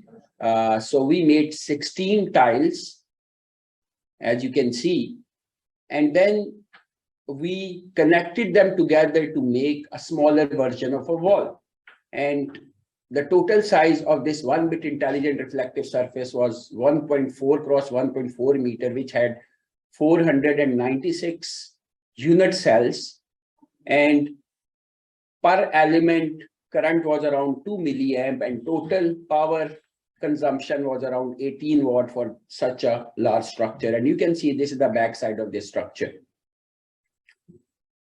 And it was operating at 5G frequencies, which was 3.75 gigahertz, because we host National Scotland 5G Center Urban Testbed. So we integrated this with that testbed. And in addition to this 1-bit intelligent reflective surface testbed, we tried to make a 3-bit intelligent reflective surface testbed as well. So what is meant by 3-bit? That we can change the phase of incoming signal by 45 degree steps. So 2 raised to the power 3. So it's 3 bits. So we can have 8 different states. So what this will do, this will change the focus of our beam. So if we want a narrow beam, then we can have this 3-bit intelligent reflective surface. Now, this is what we have made. Now, the question is how this works and was it working to improve signal quality? So I'll give some example of that and then I'll move to healthcare case. So we tried to test this intelligent reflective surface in James Watt School of Engineering in various scenarios to see that whether this reflective surface was helping us to improve signal coverage, to change the beam direction. So we tested 3 scenarios, which was corridor, lobby area, and a multi-floor scenario in James Watt School of Engineering, where transmitter was at one location, receiver at various locations, and then you can see intelligent reflective surface was placed either in a junction or somewhere where we can provide relaying to the receiver side. And this was the measurement setup. I can skip it. So based on the results we got, we found out that we can get an improvement of 40 dB in coverage, which is a very huge number. And of course, it depends on the environment. So this was the worst case scenario in terms of propagation. And we got an improvement of 40 dB, which was humongous and which was very encouraging for us. So I think this video will explain in a much nicer way what I meant with this, what I was saying, that what we were trying to do. Audio is coming. No. So I think there's an audio issue. So the key here is that we were trying to transmit a video from point A to point B. So transmitter and receiver were not in line to each other. So transmitter was in one room, receiver was in another room, and you can see intelligent reflective surface was placed at the corner where both transmitter and receiver can see. So this was the measurement setup, transmitter in one room, receiver in another room. And initially, this IRS was off. So we transmitted the video from transmitter to receiver, but video was not working. So then what we did, as you can see, signal power is so low, so video was not being played. So what we did, we configured our IRS, and you can see that signal power was improving, and ultimately video started streaming. So this validates that our intelligent reflective surface was helping us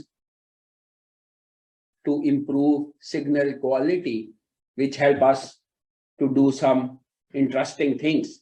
So we thought, why not apply this to our radio frequency sensing? Because the challenge was what John was presenting. There were two challenges actually. First one was that the subject needs to be in line of sight between transmitter and receiver if we want to look at the subject's activities or their vitals, number one. Number two, if there are multiple people in a room, it was very difficult to monitor all in a parallel way. And then if someone is walking, how we can track and localize that user. We thought, oh, we can use these IRS surfaces to do that because it's all about radio frequency signals. So we can basically focus the beam on a user and that beam can track the user. And we can also transmit multiple beam, which is called beam steering, in multiple direction to multiple users. So we can monitor multiple users as well. So these intelligent reflective surfaces help us to improve resolution, because in this case, signals are not scattered. We can focus them on certain direction. So this is what we did, and this is what I'm going to present now in next 5 to 10 minutes. So we recently published in Nature this concept that how we can use these intelligent reflective surfaces to improve the resolution for activity monitoring and in an indoor scenario. So what we did various experiments in an indoor scenario. You can see we used 3 different scenarios. This is a corridor scenario. Transmitter was here. Receiver was in non-line of sight to transmitter. IRS was placed at the junction, and user was performing some activities in this region. Then we did another test where transmitter was on first floor and receiver was on the ground floor. As you can see here, receiver was placed on the ground floor. This was intelligent reflective surfaces, and transmitter was somewhere at the back. And then the user performed some kind of activities here. And we were amazed to see that when intelligent reflective surface was off, we were performing various kind of activities, and classification accuracy was random because receiver was not receiving anything and there were no channel state information variation which we can detect. Then we switched on our IRS, we focused the beam, and our classification accuracy was 100%. Which was actually very interesting for all of us that, okay, this is a potential, this can take us forward. Then we didn't stop there. We thought that we have done multiple subject vital signal monitoring in past as well by using radio frequency signals. But the challenge there was that, as I mentioned earlier, transmitter and receiver needs to be in line of sight, and the subject needs to be somewhere in the middle of transmitter and receiver. But that is not very realistic scenario. We were talking to clinicians, as John mentioned, because in that project we are working with clinicians as well. They said, no, this is not very realistic scenario. So we use these intelligent reflective surfaces, as you can see, that now receiver do not need to be in line of sight. Subject can go anywhere, and still we can detect their breathing rate and heart rate with a very high accuracy. So we were using for breathing rate off-the-shelf Go Vernier belt to measure breathing rate, and polar belt, which is a single lead ECG actually, to monitor heart rate. And we found out that the error was just 1%. And these are very initial results. These are under review in one of the journal in Nature. So we are still trying to improve, but this shows a great potential because it increases sensing range as well. We can go up to 10 meters. Another challenge and a question which often comes is that, does these radio frequency signals put a hazard on human health? I'm sure you have seen this question very often. So what we demonstrated, again, this work is not published yet, that we can reduce the electromagnetic field exposure by using these intelligent reflective surfaces. So we used a phantom and mimic that phantom is using a mobile phone. And we demonstrated that we can reduce the uplink power by uplink gain by 15 dB by using these intelligent reflective surfaces, which will ultimately help us to reduce the transmit power by 3 dB. If transmit power is reduced, then EMF exposure will ultimately reduce. So this helps us to show that we can reduce EMF exposure as well with these intelligent walls, which is of course directly applicable to our healthcare cases. Now in next 5 minutes, I'll show our another healthcare 2050 program grant where we all are involved. The idea is that how we can make future hearing aid devices. The problem here is that the current hearing aid devices, they have a cocktail effect. So the hearing impaired people hates to wear those hearing aid devices, and there are more than 450 million hearing impaired people around the world. So our idea was that, can we make those hearing aid devices intelligent, that they learn from the surrounding environment, they take multiple input parameters, which includes, of course, user voice, its lip reading, and also sign language as well. What will happen that if we get those informations, we can change the threshold levels, which will ultimately reduce the cocktail effect and will improve quality of service for hearing impaired people. And there are, of course, I'm sure someone can say there are camera-based technologies which are outside to do lip reading. And yes, it's right, there are. But the challenge there is that the current technologies which are out in market, especially camera-based technologies which can do British Sign Language and also lip reading, they need certain kind of conditions. For example, in the recent COVID scenario, those technologies failed because if someone is wearing mask, if lighting condition is poor, user lip cannot be read by camera. So what we demonstrated that by using our radio frequency technology, which is either Wi-Fi, mobile or radar, you can read under the lips. And this we recently published in Nature Communication. Of course, it includes so much signal processing and machine learning. Very quickly, so our data set was that we looked at around 1,800 samples with and without face mask for different male and female subject for 5 vowels. And we demonstrated that by using 5G and radar frequencies, we can have an accuracy of above 80%. please note this is less than activity and vital because this is work in progress. As John mentioned, we have a specificity and sensitivity of around 90%, but that is not applicable to this lip reading work yet. We are trying to improve it. So I still have 3 minutes left. So I think I'll quickly show the last video, which will clearly show what we are trying to do here and how it's working. So this is an example with radar. So it's there is no audio for this. It's self-explanatory. So this is an example with see-through radar, which we were using for lip reading to detect vowels under the mark. So this is our setup where we were using a radar which was see-through, and user was sitting around a distance of ½ meter, and we were capturing the Doppler shift, and you can see in the screen spectrograms.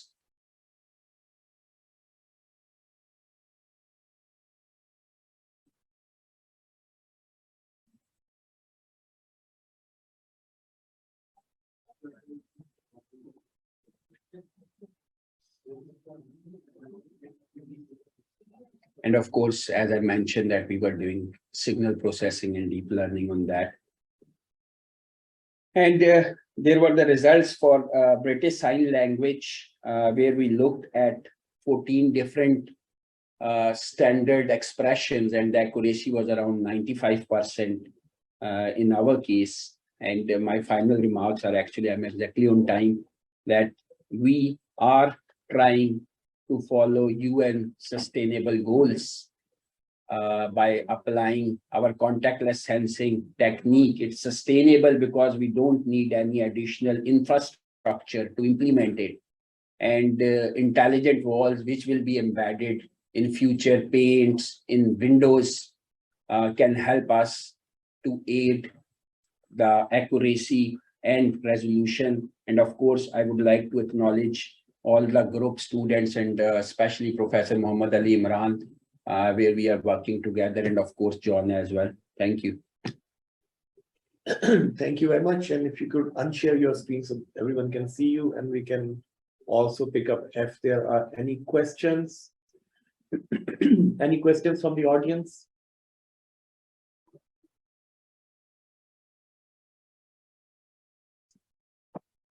It will look quite odd if I ask another question. So if there is any question from the audience. Yeah, I can probably ask one question. So for the last project for lip reading, I'm just wondering, how did you generate the training data set?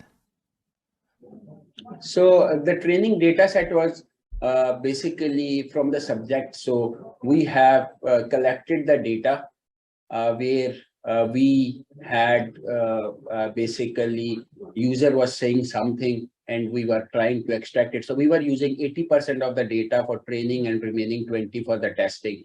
And currently we were using camera-based technology as a baseline as well. I didn't mention that, but in that scenario, we were using it as a baseline. I see. So it was purely a consumer camera, one single camera? Yeah, one single camera. I see. Also curious, what features did you extract from the camera images? So we were basically looking at lip movement. And as I mentioned that we were looking at channel state information. So there were variations in amplitude for various vowels which user was saying. And then we were looking at those features to extract lip movement.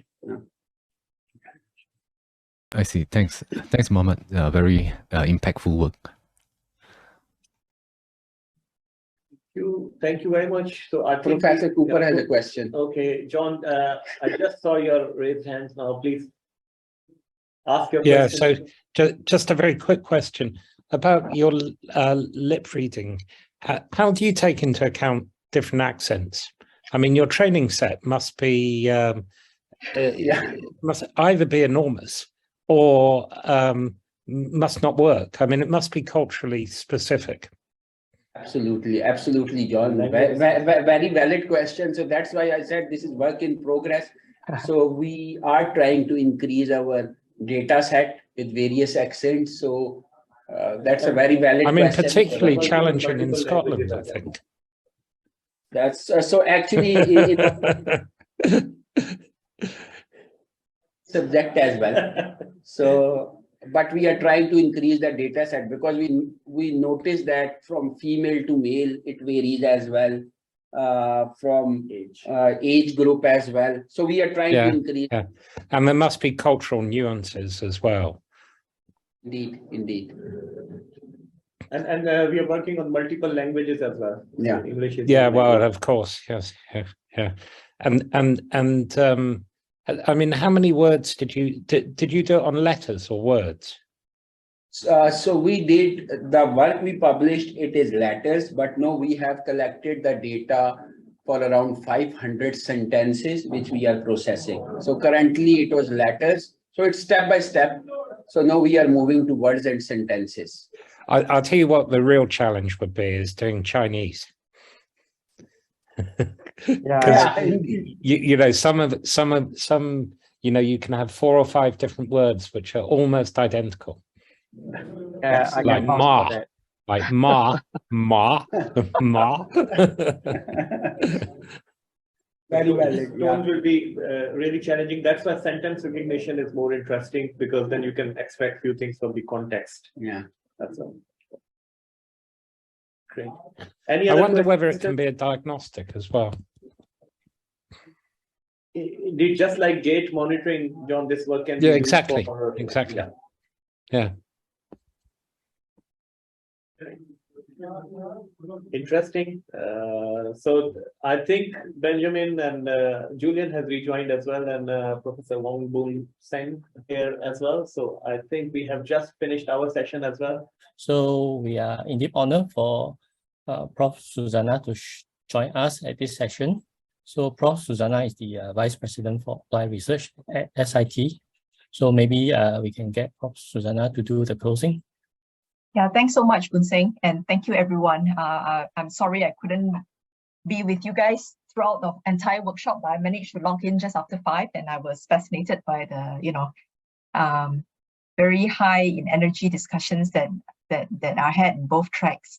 So first and foremost, let me thank everyone for your super enthusiastic participation in today's workshop, which I think was very successful in having achieved its objective. Which is really to use this as a platform to share expertise and work done across both the University of Glasgow and SIT in the health tech space. I mean, it's a huge space, and I think we've done well finding a few focus areas today to discuss, how we can potentially collaborate. We've seen, very interesting and promising work in AI, robotics to potentially improve healthcare delivery and bring innovation, in my view, to uplift population health. So perhaps Alan has talked about this in the beginning, but as Singapore looks to increase, the build-up of critical support pillars in technology and data, even to support healthcare reform targeting the aging population, I think, hearing some of the presentations today, I do feel that this session has provided some thoughts as to how, partnership between SIT and the University of Glasgow can be leveraged to build capacity to address some of these needs. So I'm sure, we have lots to think about after today's session, and in particular, how we can then formulate next steps to explore how we can work together. It can be anything bottom-up collaborative projects between individuals, or it can also be, working as a group in a very focused way, having understood the complementary expertise that both sides have to offer. So I also see that, we have listed out, some very clear gaps that we think can help drive our focus in our, collaborative endeavors in the near future. So as some of you have suggested in the sessions, I think a focused next step for us would really be to matchmake PIs, having understood expertise across both sides, to matchmake, PIs based on synergistic expertise to start scoping out projects for grant calls, and also for some of the larger research programs that, at the university level we'll be discussing opportunities in. So perhaps, very simplistic example from me would be, more fundamental, discovery-driven low TRL work from University of Glasgow, being taken a step closer to application by SIT folks, driven by problem statements from clinicians and hospitals. That would be, I think, a good start to see how we can combine, both low TRL work, which is done excellently by our colleagues from Glasgow, and SIT's faculty, who have that drive to do more translational, lower TRL work, higher TRL work, and see how we can, work with hospitals and clinicians to bring this forward. So again, it's close to 7 p.m. Singapore time. So I do not want to hold our colleagues back in Singapore, and I'm sure our colleagues in Glasgow will have a busy day ahead. So once again, on behalf of SIT, please let me thank all of you who have participated and put together this inaugural workshop. Have a good day and a good evening, and we will follow up with actionable items post today's workshop. So thank you.